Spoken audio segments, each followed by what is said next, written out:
So, hello everyone.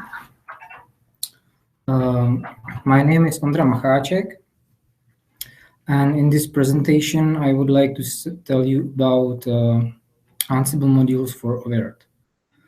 If you have any question during the presentation, you may ask me on the YouTube video comments, or you can contact me on my email omachatse@redhat.com, or you may find me on IRC as omachatse at oVirt on oVTC. So, in this presentation, first of all, I will tell you something about Ansible, how it works, and what it is. Then I will tell you about dynamic inventory for oVirt, and basically about dynamic inventory, what it is and how it works. Then I will tell you about oVirt modules, some basic information, what's supported, what's not. And then I will show you a live demo of the oVirt modules. So, Ansible is an orchestration tool. It can be also used as a deployment tool, or as a provisioning tool, or a configuration management tool. The important thing about Ansible is that it's simple, and so everyone can learn it very quickly and also use it very quickly. The basic design of the Ansible is that it's using a control node which manages managed nodes. So the control node is usually your notebook where the Ansible is installed, and from that control node you then manage the remote nodes via the Ansible playbooks or Ansible scripts. This is different from other configuration management tools like, for example, Puppet or Chef, which uses client-server architecture, where you have some agent or managed nodes, and those agents fetches the information from the server and applies those informations. So, Ansible is engine-less tool. That means that on your managed nodes, you don't need any special agents. Ansible connects from the control nodes to the managed nodes via the SSH for Unix systems and via the Windows remote management for Windows systems. Ansible is working as a push model, which means that on your control node, you write some script. This script is packaged, pushed to the managed node, and then it's executed there. Ansible can work also as a pull model, but mostly Ansible is used as push model. The playbooks are Ansible scripts, simply said. It's a domain-specific language built on top of YAML, so it's human readable and pretty simple. In this YAML file, you specify your infrastructure as a data. You basically document your infrastructure, and it's simple to read. It's much more simpler than, for example, some bash scripts, undocumented, etc. The playbooks work with three main stuff. It's inventory, tasks, and modules. In every playbook, if you execute a playbook, you need to specify which inventory should be used. The inventory specified which managed nodes should be used for that specific playbook. So you can, for example, have a web server group where you have 3 virtual machines which you want to manage. Then the second important thing is tasks. The tasks defines what tasks basically should be executed on those managed nodes. Those tasks are calling modules. The modules are Python scripts, or it may be also scripts in any other language. And these Python scripts are packaged, transferred to the manage node, and executed there. The important thing about modules is that it should be idempotent, which means that if you re-execute that module for a second time, it should not take that action again, but it should know that that action was already taken. Now, I will show you.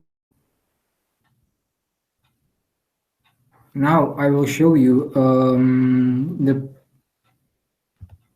short example of how Ansible playbook looks like and how it's executed. So here I will create a playbook called example. The first thing you always need to specify is which hosts you want to use. In this example, we only use a local host, which means we don't be using any managed nodes. Basically, we will use only our own machine. So the tasks in this example will be only the one task, which just create a directory if it does not exist. The directory will be in temp, and it will be called dir. And as you can see, we here specify permissions of this directory as 755. We will then change them, and you will see that Ansible will replace that permissions again if we re-execute it. Now, if we execute the playbook, as you can see, we are using here Ansible playbook command, and we pass it the path to our playbook. As you can see pretty nice output, what hosts it's using, the setup task, which means gathering information from the host it's using, and then our task, which is the creating of the directory. As you can see, the directory was created, as the output of the task is saying that it was changed. We do ls of the directory, we can see it has a 755 permissions. Now, if we execute the playbook, we can see nothing was changed. Everything is in the state we want. As you can see, still the same. Now, if we will change the permissions of the directory and re-execute the playbook, we can see that the playbook will change the permissions again to what we want. This is actually basically the main concept.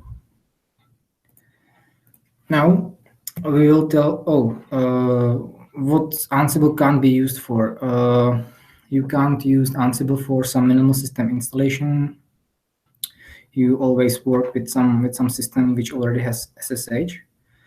You can't use it for, you can monitor configuration changes, and there is no history of the changes which was made. Now, as we already talked about static inventories, which is basically a group of some hosts you need to have on your file system, you need to specify it by your own. But if you want to use some dynamic environment where you have your hosts which you want to manage, then you need to use dynamic inventory.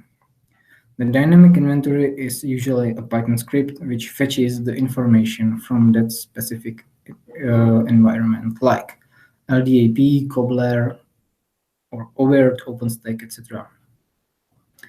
This script fetches the informations. I will be talking here about oVirt. So oVirt fetches the information from oVirt about virtual machines. Those virtual machines are then grouped in the following groups: the cluster groups, tag groups. They are grouped also by statuses and also by affinity groups and affinity labels. So if you run this script, you will get, for example, all the VMs which are up in one group. You can later use this group to execute some specific tasks on all of those VMs. So basically, you can update the VMs in some specific cluster. or with some specific tag. This dynamic inventory script is not shipped with RPM, so if you want to use it, you must download it from the GitHub. But usually those scripts are used in Ansible Tower, so it's not a problem.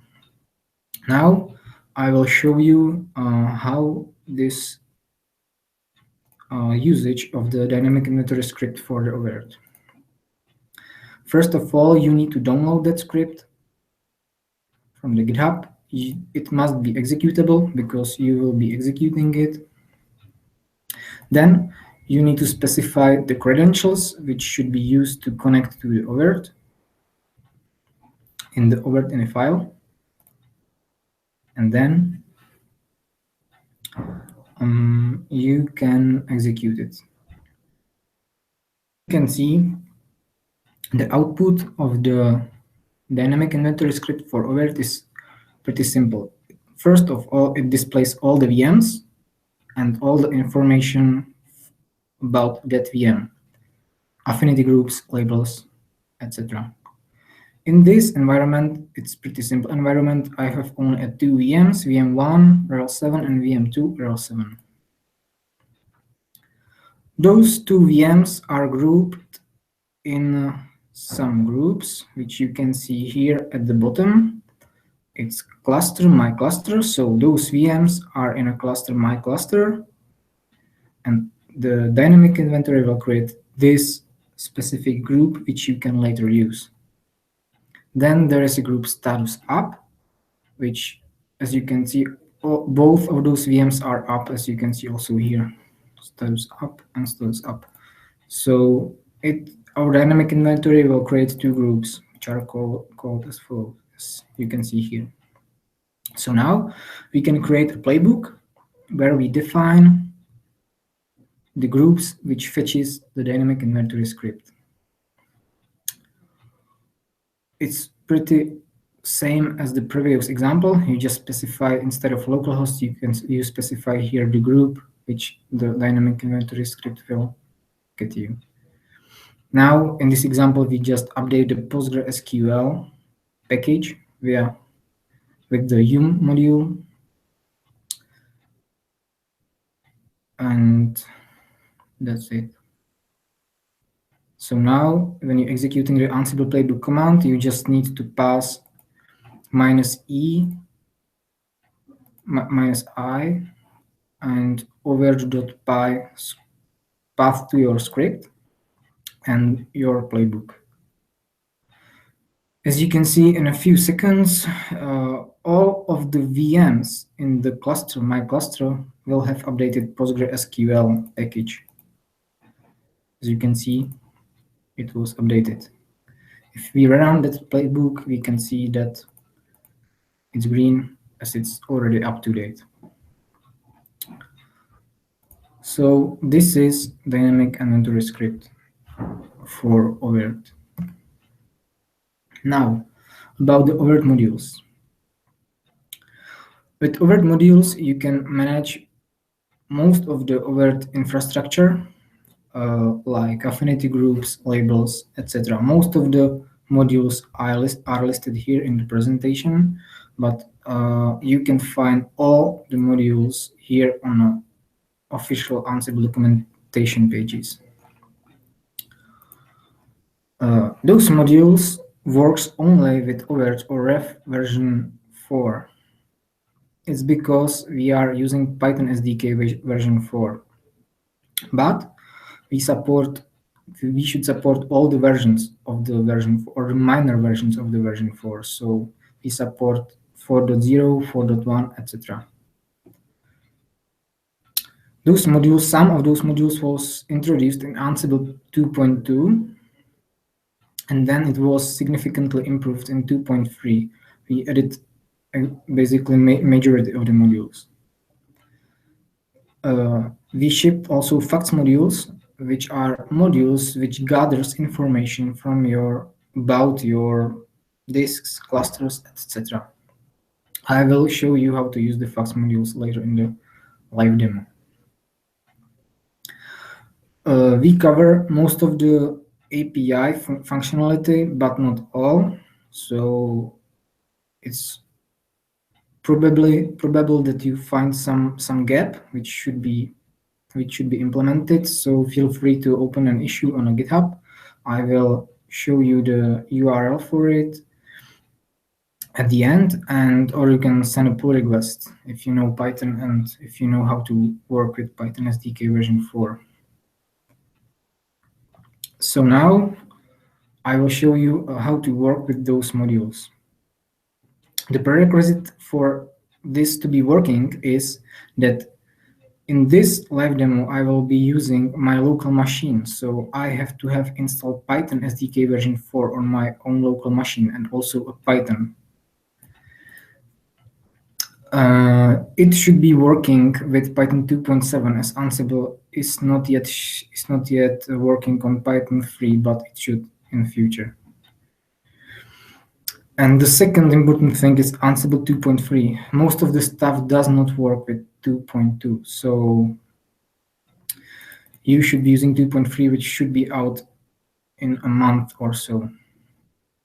So in this demo, I will show you how to provision your environment. Then I will tell you something about check mode and diff mode. And then I will show you how to use Ansible as a console, as a command line interface, which is using Ansible console command. So this playbook is using my localhost machine, as I told you already. Here, this is a new statement which you did not see yet, but basically this statement says where to look for the variables for our playbook. This is a file which we have right here on the left side, and we have defined here a URL for our oVirt engine, the username, the password, which should be used to manage our environment, and if we want to use insecure connection. This is just an example. So as you can see, we are using a plain text password and insecure connection, but you should not use it. And if you will use it in a production environment, you should use something called Ansible Vault, which encrypts your passwords. And then we have some variables here for data centers, for cluster, for host, for storage, and virtual machine. So this playbook will do a very simple thing. It deploys a data center cluster, adds a host, adds a storage, and then create a disk and virtual machine, and it starts the virtual machine. So first of all, when you are working with oVirt modules, you need to log in there. This task obtain an SSO token, which you will use in all other tasks later. You just pass the URL, username, and password. That's all you need to pass. This module returns you a oVirt auth fact, which contains the SSO token.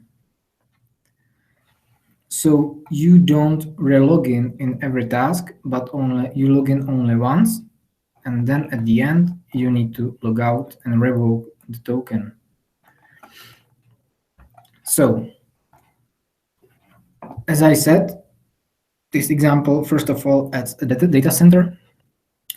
As you can see, you can specify few parameters which you want to have. In this example, we specify a name, that it should use a local data center, and a compatibility version for the two. Then we create a cluster in the data center. We add hosts. We are here using a password for the host. Again, you should be using a different approach in production environments. Adding an NFS storage to the data center. If you would be using an iSCSI storage or a cluster, etc., you just basically need to change this NFS to iSCSI, etc. you can find more information in a documentation. Then adding a disk. As you can see, here is a register which basically says register the output of this module to the variable called mydisk. We need to register this specific variable because later we will use it to attach the disk into our VM, and we need to know the ID of the disk. So here we create a VM with some specific memory, in this case 512 megabytes of memory. It's server VM with one network interface. And as I said, at the end, we revoke the token.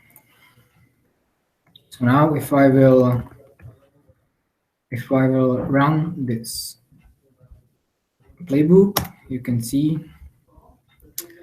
that is adding a data center, adding a cluster, adding a host. If I will now show you my environment, oh, I didn't show you that it was clear before I ran the task, but trust me, it was.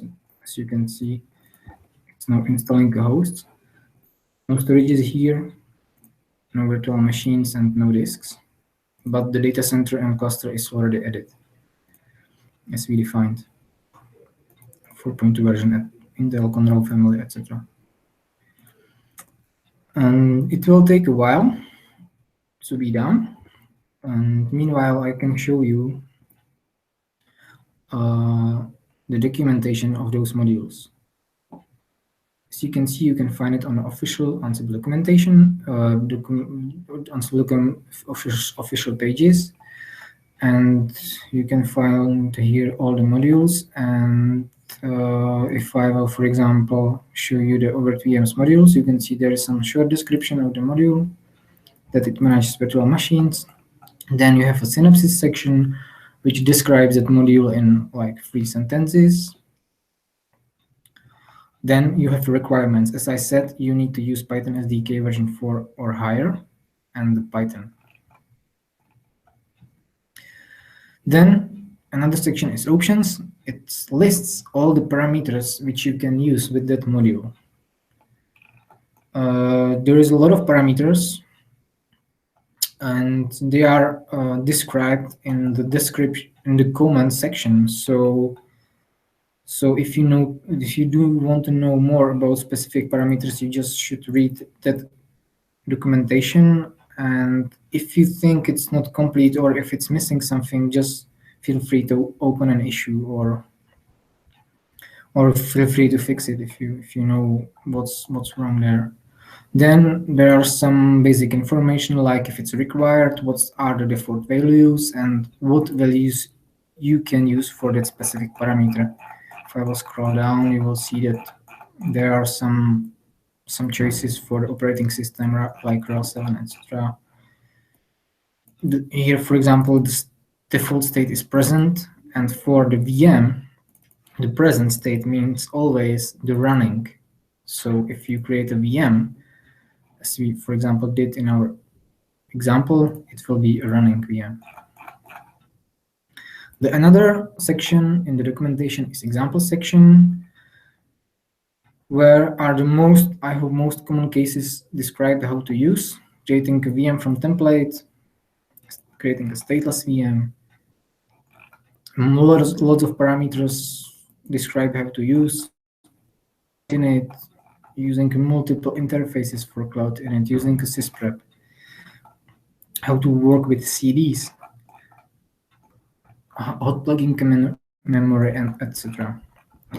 Now, as I said, every module has to return something which you can later use. Every oVirt module returns an ID, which is the ID which is in the API or in the database of the oVirt. This is basically what you should use when you later want to manage that specific entity later on. Then another thing that every module returns is dictionary which describes that entity. So if it's a VMs module, it will return a VM dictionary. If it's a cluster module, it will return a cluster dictionary. If it's data center module, it will return a data center dictionary. And that dictionary contains information about attributes you can find in the REST API. So if you take a look at this URL,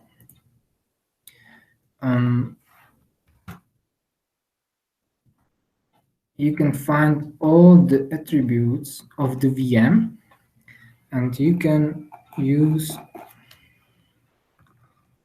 all the attributes. You can later access all of those attributes of the VM. But as you can see, there are some attributes which in the REST API are shown as links. For example, the disk attachments. If you want to know which disks are attached to a VM and you will use this module, you will just see that it's empty because there is no information about these attachments. And we solved it with the special attribute which you need to pass to the module, and it's called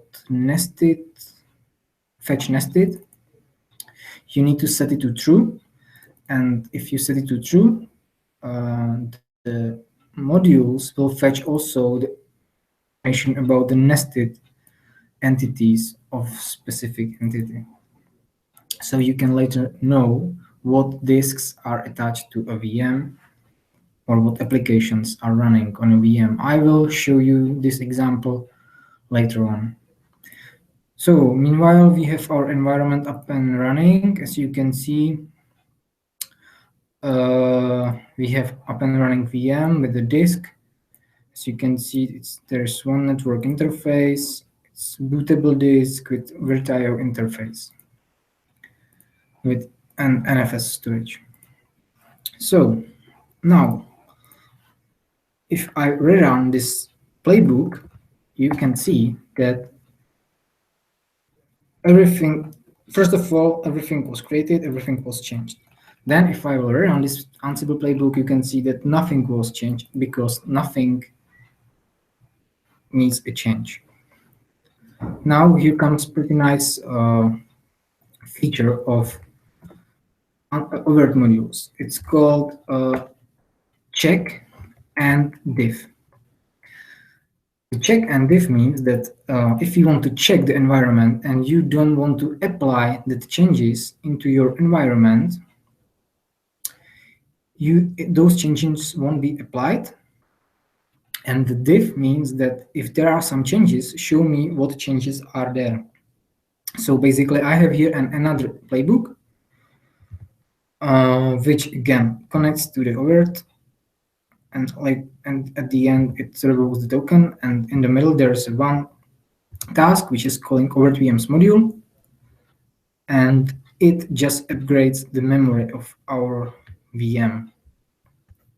The force here means that it will be hot plugged. If it won't be there, it won't be hot plugged, but saved for next run.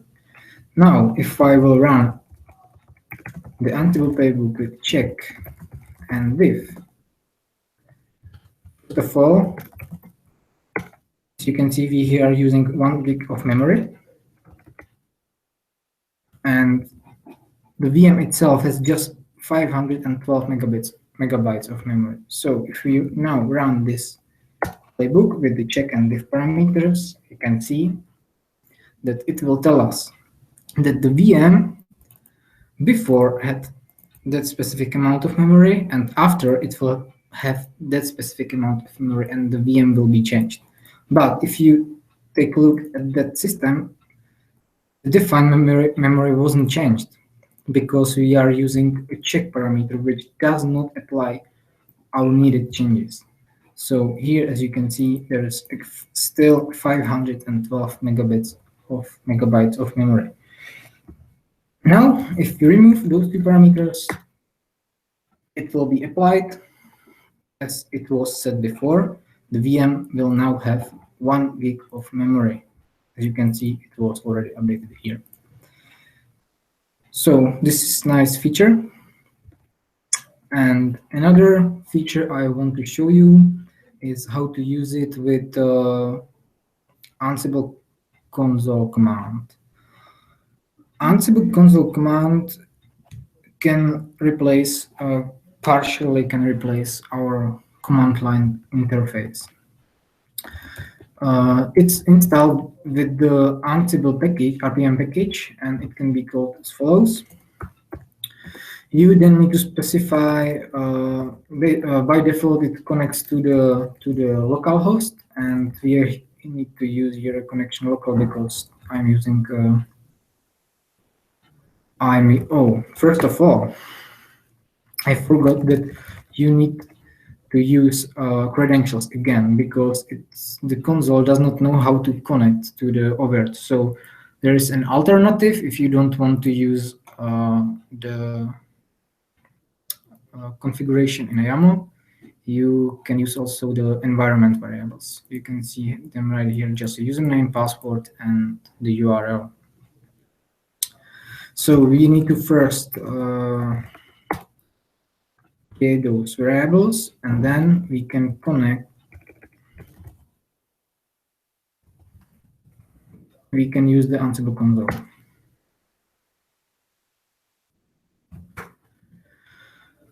So if you now write an oVirt and tap, you will get a list of all oVirt modules. Now, if you, for example, want to see all the VMs in the system, you just write an oVirt VMs facts, hit enter, and it will list all the information from the about the VMs.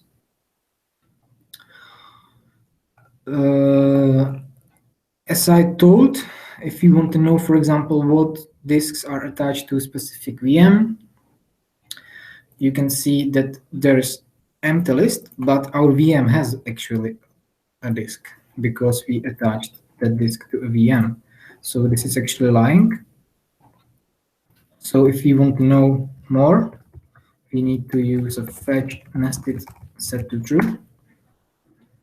And as you can see, now we will see the ID of the disks attached to the VM. But you don't know, for example, if you can see that, for example, the statistics, if you want to know what's the name of the statistic, you need to use which attributes should be fetched along with ID.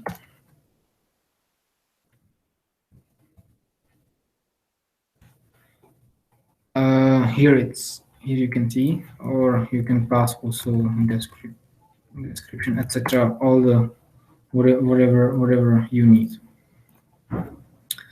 But by default, we don't fetch those nested links because you need to do additional requests to the API. So by default, it's switched off, so it's faster. Now, I think the last thing I will show you is, for example, how to stop the VM which is running here.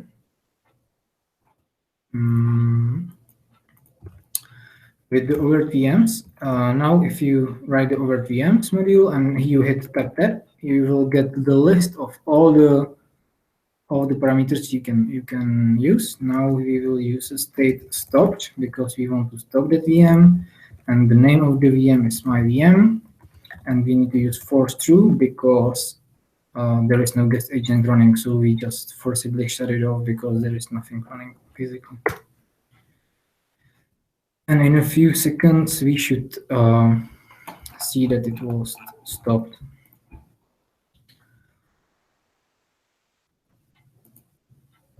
I think that that's most of the stuff I wanted to show you. So the most important link is this link to the official Ansible documentation, where you have the list of the modules and all the information you need to start using it, but you need to wait for Ansible 2.3 release. Here is some example how to use those modules also with Ansible 2.2, but you need to do some hacks. So I think it's better to wait for 2.3 release. Now, if you will find some issue with the modules, you just should use the GitHub Ansible, and you can see there's issues and you can open it. All of the oVirt modules are automatically labeled with the oVirt flag or oVirt label and assigned to me, so I will fix it. As you can see here, this is a directory where all the modules are stored if you want to know, if you want to see how it works. This is all from me, so if you have any questions, I can answer them. Or Martin already did, I guess.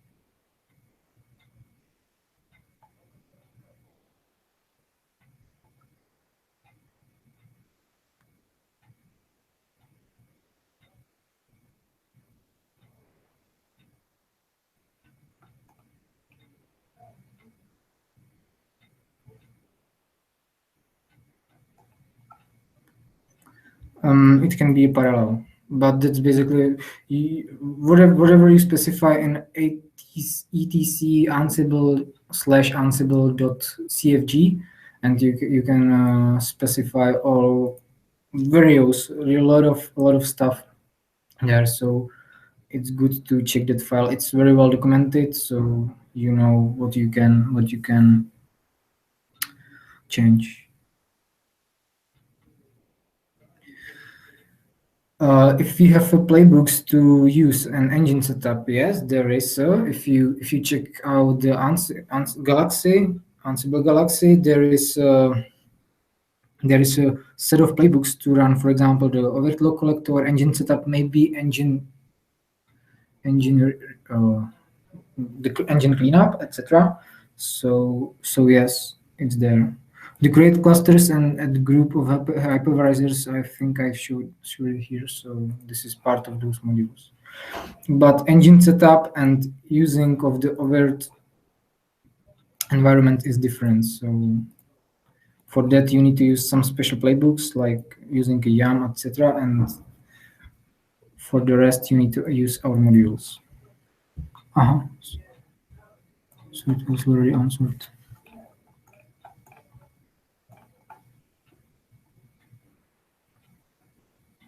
I'm not sure what do you mean by Docker support. There are modules for a Docker, but it's not relevant to the oVirt modules. So you need to check out the Docker modules here. It's supported, but not part of the oVirt. So feel free to check it.